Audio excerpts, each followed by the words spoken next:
So this is Scary, joined by a familiar face. You may know him as Mr. Nathan. And believe it or not, he helped me with the Chimerastrike, putting it back together. And I've never fired this thing all three together. I'm scared, but I believe that's all on. All right, let's hope it fires. I'm gonna fire at the white thing.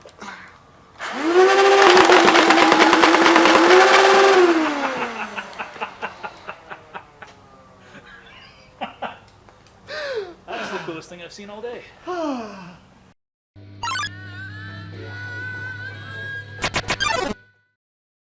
No, this is not an April Fool's joke. This is a real thing. It's what I've been working on for the last couple of months.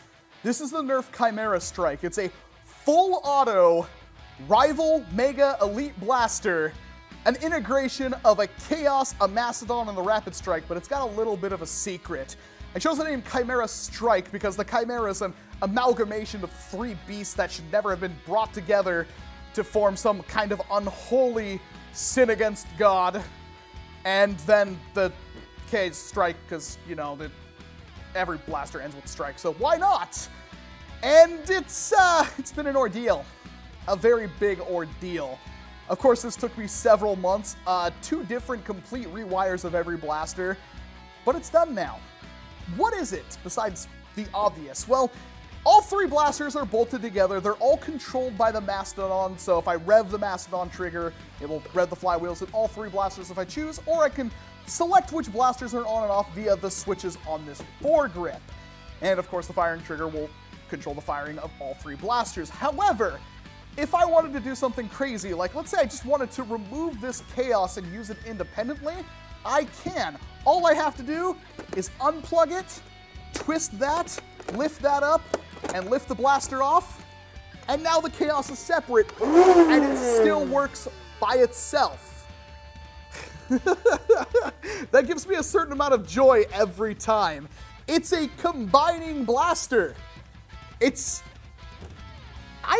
I'm really happy about this. It's kind of the ultimate support blaster in my opinion, because I can hand these off to other people and I can change at will what blasters I want to fire with, which gives me a large amount of utility on the field. Although it's a very heavy and cumbersome blaster to use, at least it works.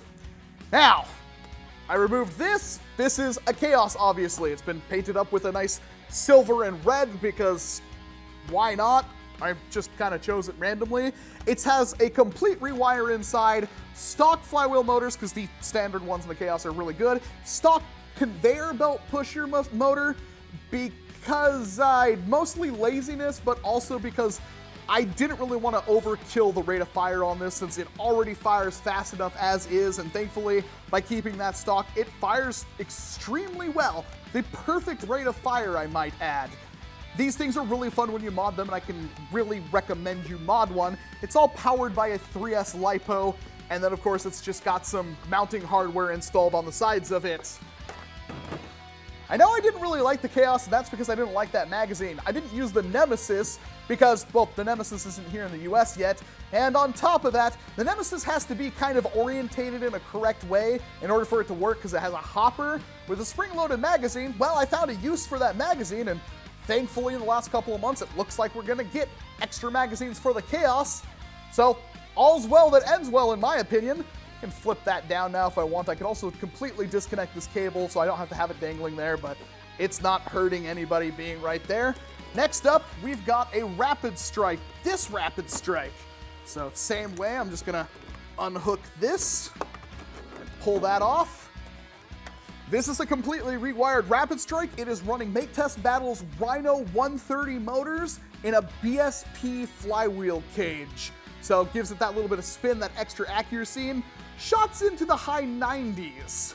It's also got a complete rewire in it. It's got a very beautiful blue voltmeter right there, which matches the blue that's on the switch on the Mastadon, because why not have everything color-coded? And then, if you haven't noticed, the Chaos also has a yellow voltmeter on it, because yellow rival makes sense to me. And this thing fires extremely fast because it's got a Honey Badger for the pusher, all powered by a 3S LiPo. This thing empties mags pretty much instantly. It's fun, but definitely not as usable in a war as the Chaos unless I really want to seriously menace one person or maybe a group of people that are really close together and I just do a spray and pray. I like it a lot.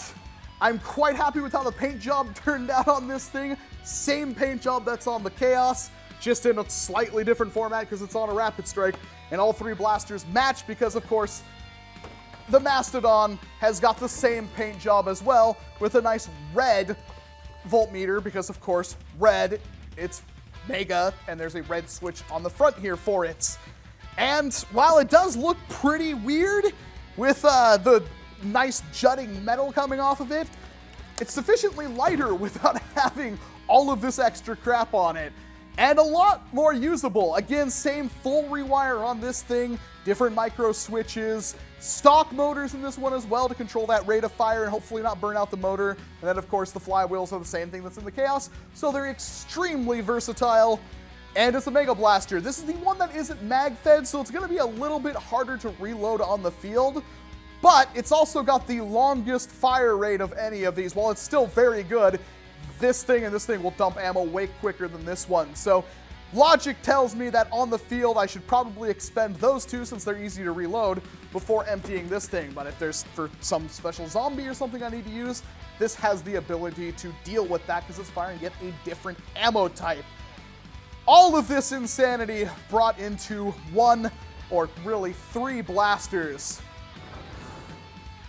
I don't even know why this exists. I never thought to ask the question why, only that I wanted to do it, and I did. And fortunately for me, I have some very good friends. When I first came up with this idea, and I had the Mastodon already, I hadn't seen anybody really do anything with all that extra space on the Mastodon. I've seen people turn them into rifles, I've seen people cut them down, but there's a lot of space on there for integration, so why the heck not? Let's do an integration. Then the idea came, well, I could mount rapid strikes on the side of it because I've got extra ones of those, but what if I made it shoot rival rounds? Well, I need to have electronically controlled, firing mechanism, which only the Nemesis and the Chaos have because they're both full auto, so I had to go out and buy a Chaos, and that's when this entire thing started. It's been all downhill from there. Originally, I had rewired all three blasters, all well and good, and the original way we thought of doing this was, well, Captain Xavier gave me a nice little dial that I was going to put on this thing, and then it came very concerning that there's probably no way to use that dial when there's all three of them have their own power source. That would just blow everything up. So I came up with a different method, and then I had to figure out how to wire that up, which thankfully Captain Xavier, he does a lot of Externals trigger stuff. He hasn't done a lot of it with flywheel-based stuff. Usually he just uses it with the Stampede or the Swarm Fire and stuff like that, which is really only one electronic trigger. This is two. A little bit more difficult, but he came through after I had rewired all three of them, so I had to rewire all three of them again, and thankfully he helped me that second time by doing most of the wiring inside of this Mastodon because it's an absolute insanity rat's nest of wires inside of it because every single blaster has 2 or 3 wires going to and from it. Thank you, Captain Xavier. But the original idea, when I came up with it, I told Hawkeye 007, and he wanted to see it done. It was his will that made this thing exist, and he basically forced me to do it because he donated most of the parts I needed, like the electronics, like the XT60 connectors I used to connect everything together, and then, of course, the voltmeters, which one of them I did destroy, which was the one on this, but it was green, and I needed a blue one anyway, so that worked out for me in the end. Thank you very much, Hawkeye 007. I would really appreciate if you checked out both of their channels, especially Hawkeye's. He's got a GoFundMe going right now where he's trying to raise money to get him to the artist formerly known as NVZ, which is now called End War. I would really appreciate if you check that out. Support him because he supported me, especially with all the parts he donated, and of course the time, because he had to double check the wiring diagram that Captain Xavier came up with, and had we done it the way Captain Xavier originally intended, it would have blown up. Thankfully, having 2 people look over their own work really, really helped, and then all I had to do was get this all together and then paint it, and get it mounted and doing all this stuff. Captain Xavier did come up with the whole gate clasp mechanism that this is using right here. Originally, I was going to try to have pull pins, which meant I need to have something either wrapped around the blaster itself that can hold the pin, or I'd have to have a pin going all the way through the blaster. He came up with this idea, which is a lot better in my opinion. I think you would agree. A lot better. And it's finally done. Absolute pure insanity. Because of the help I've gotten, I did put Hawkeye's black steel prop sticker right there prominently on the blaster. It's not one of his holographic ones because he didn't build this blaster himself, but he did help bring it to life, and I cannot thank my good friends enough for helping me through this absolute trial of getting this thing working. Seriously, please check them out. I don't even know what else to say. I've probably missed something, so let me know down in the comment section what you think about this entire setup. In the future, if there's another blaster, like say the regulator that I wanted to put on here, it is entirely possible to just rewire the regulator, put the mounting points on it, and slap it on here. All of this stuff is self-contained, it will all work, and even if I wanted to add an extra blaster to it in the future, say a Colossal Blitz or something like that, it might be a little more difficult, but it's still entirely possible, although I can't imagine this thing getting too much heavier.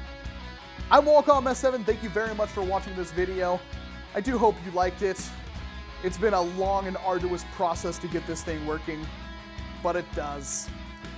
Thank you very much for watching this video, and of course, I hope to see you in an entirely new one, and I do mean that because I try to do something different with every big project, and now that this massive thing is out of the way with all 3 of these blasters, I can go to doing something that won't take me nearly as long and will still be pretty darn cool. So stick around.